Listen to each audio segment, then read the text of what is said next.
Rachel, it's really gonna be all right. I think that you can do it. Kristen. Just like channel your inner Daniel. It'll be all right. Kristen, this is giving me so much anxiety. This is not fabulous.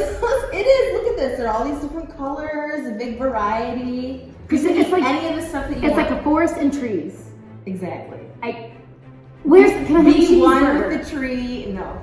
There's no cheeseburger, no pizza. Ice cream. Think like Daniel. I know, They didn't Daniel. have no twisty freeze back in Jerusalem, Rachel. Okay, I'll do a grape, but lettuce grows in my mouth. Oh, okay. All right. Like it gets bigger and bigger, and I can't swallow it. Okay. And then well, I once had to sit at the dinner table until bedtime because I wouldn't eat stuff like this. I did it too. With I broccoli? sat there all night. Oh goodness. I'll drink the water. Look. Oh wait a second. I've got an idea. Listen, Rachel, I did this once before. It's gonna be fabulous. You're gonna love it. Why is it so good? great? It's great because it tastes good. Oh my word, Kristen. Just dive in. It's got all sorts of good stuff. Kristen.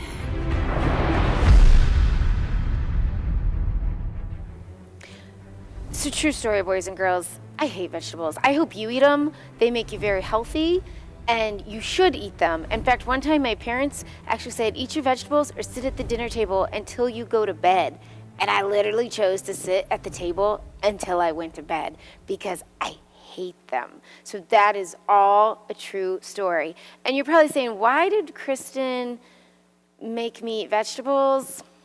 Because vegetables are in our Bible story this week.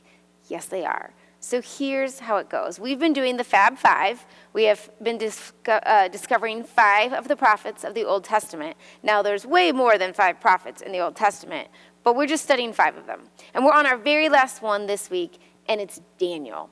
And Daniel is a pretty cool dude. So let me tell you about Daniel.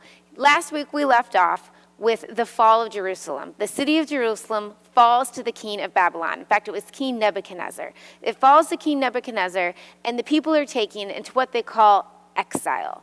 And exile is a fancy word that means you're taken from where you grew up, from your home, from where you were raised, and you are forced to go live somewhere else, somewhere that you don't really belong. In fact, in this exile, the people of God were taken to Babylon, and they had to learn a new language. They had to learn new customs, like holidays and how even they would have bought and traded their goods. Like everything just would have been different. And the king, Nebuchadnezzar, this was actually customary back in Bible times. When one group conquered another group, they would take whom they considered to be the best of the best with them. So when King Nebuchadnezzar conquered Jerusalem, the city of Jerusalem, he would have been looking for the strong, the young, the handsome, the athletic, the smart young people to take back to where his people were so that they could become really good Babylonians, right? His goal was to help them forget their old language, their old customs, even their old God, and to learn new language, new customs, and worship the new, different Babylonian gods. Now, we know, boys and girls, there's only one true God, right? The God of the maker of heavens and earth, the God of the Israelite people, the God that we still worship today. But that's not what King Nebuchadnezzar believed. So Daniel and some of his friends that we'll learn about next week, Shadrach, Meshach, and Abednego, there's some of these young men that were taken to Babylon. They were taken to Babylon, and they had 3 years to learn the language and learn the customs, and then they could try out for a job. And this job was to be a royal court advisor. And an advisor is someone who advises or gives advice to the king. And so they had 3 years to get ready for this job. And during this process, they lived in the king's castle, and they lived where the king was, and they got served the food, kind of like the food that King Nebuchadnezzar would have eaten. There's the problem, food. Because the food they were serving had actually been dedicated to some of the Babylonian gods. So back in the Bible times, what would happen is people would carve out a statue and then worship the statue. Now we know statues have no power, right? Anything made by man has no power. For something to have power, it has to come from the one true God. But that's what happened, is they would make these statues, and then they would pray and worship to these statues. And so they had made them prepared this food, and then they had dedicated it, prayed over it to these fake Babylonian gods. And Daniel knew the law of Moses. He knew the law that God had given Moses back in the Old Testament, Genesis, Exodus, Leviticus, right, back there. And he knew that the people of God were not supposed to eat food dedicated to fake other gods. And so Daniel goes to the guy preparing the food, and he's like, hey, I'm not supposed to, like, my belief, my religion is that I don't eat foods dedicated to any other God but my God. So if you'd be okay with you, my friends and I, we'd like to eat vegetables and water for 10 days. And this guy was like, no way, because if you look weak and if you look tired and if you don't look strong, the king's going to kill me. I'm responsible to keep you healthy. And Daniel was like, relax, just let me try it for 10 days. And if we don't look healthy in 10 days, we'll eat the food that you prepare for us. So they make this deal, and Shadrach, Meshach, Abednego, and Daniel, all they eat is water and vegetables for 10 days. Yes, they do. That's what they do. But remember when I told you vegetables are really healthy? Well, they are. So 10 days later, they looked better and healthier than all the other people that were eating the food dedicated. They were eating the meat, they were drinking wine.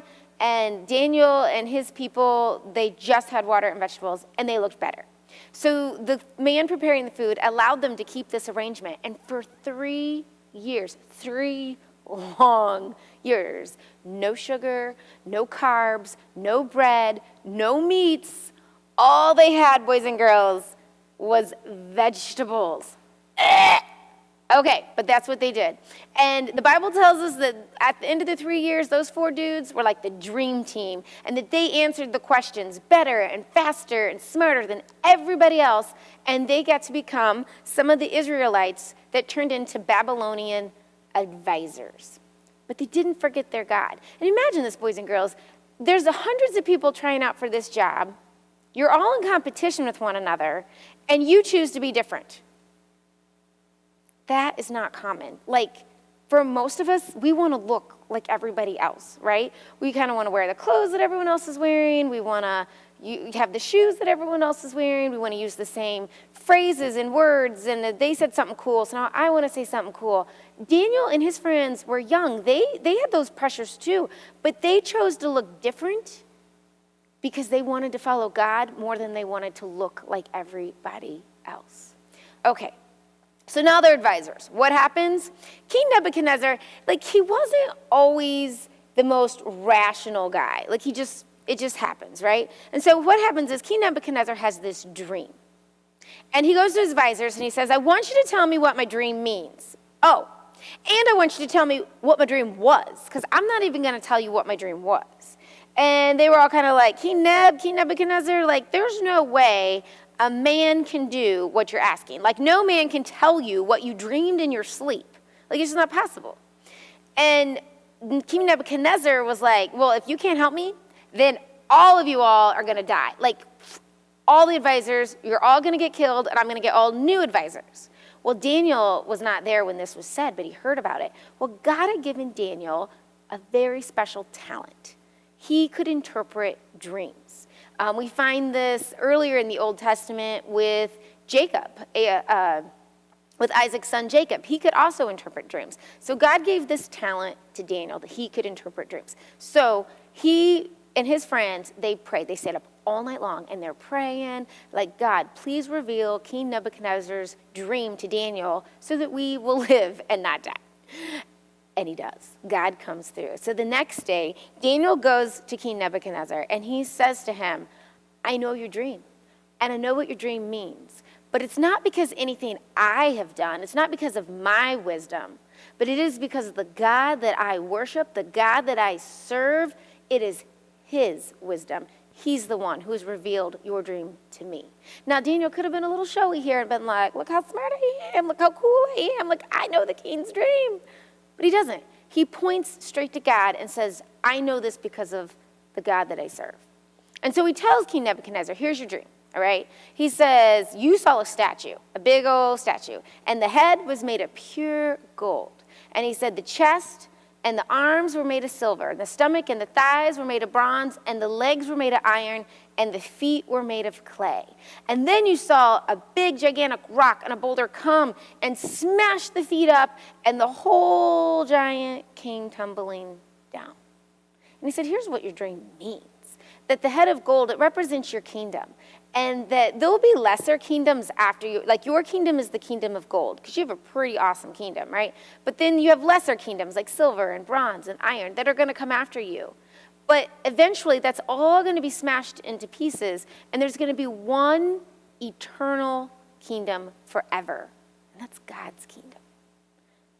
Now, those are some bold words. I can't imagine that King Nebuchadnezzar was going to want to hear about his kingdom ending and other kingdoms happening after his, let alone that the only eternal kingdom was going to be God's and not his. But Daniel told the truth. And because of that, King Nebuchadnezzar made him the ruler over the entire city of Babylon and the leader of all the wise men, of all the wise advisors. Pretty cool, right?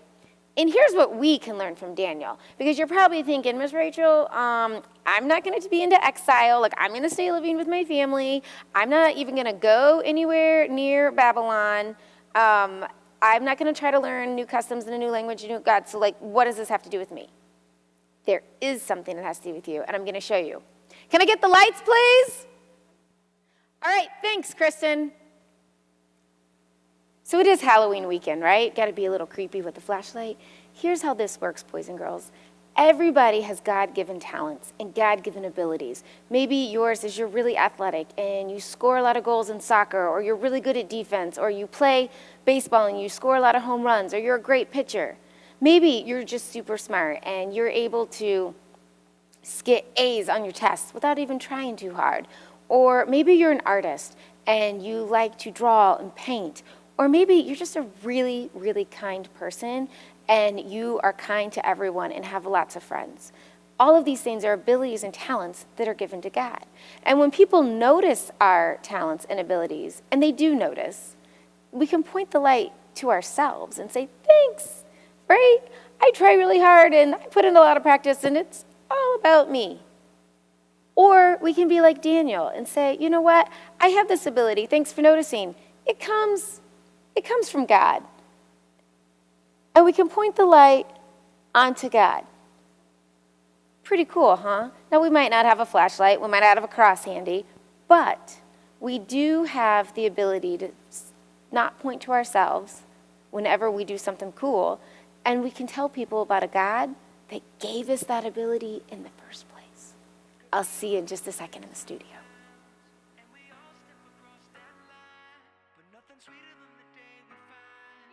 Hey, Kristen. Check out these lights. I know, we're playing Wait with a- flashlights today. Where did you get yours from?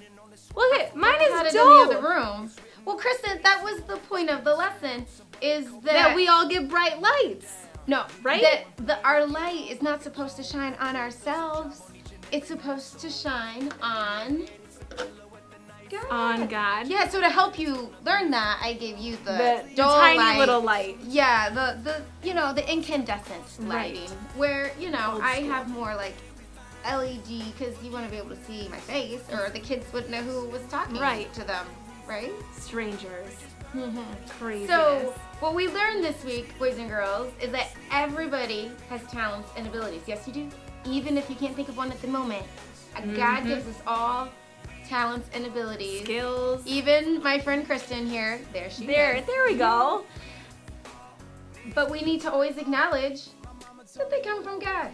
Like, He Bam. gives us those talents and abilities so that we can point people to Him. So when people tell us good job, or they compliment us, or they acknowledge our talents and abilities in any way, it's just time to say thanks. God gave me the ability to do that. It's that Simple. simple.